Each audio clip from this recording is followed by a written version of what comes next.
This here, what you see, is that skeleton of the Zezuru hut, which you don't see when it's finished.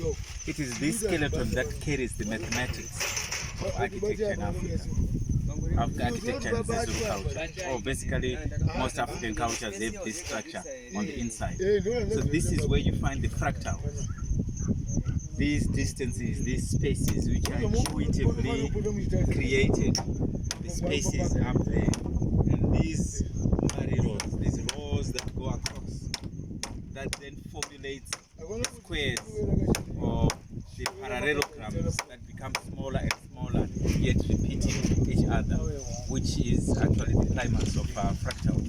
Fractals, which is a high mathematical theory, which in Western culture is just been recently developed.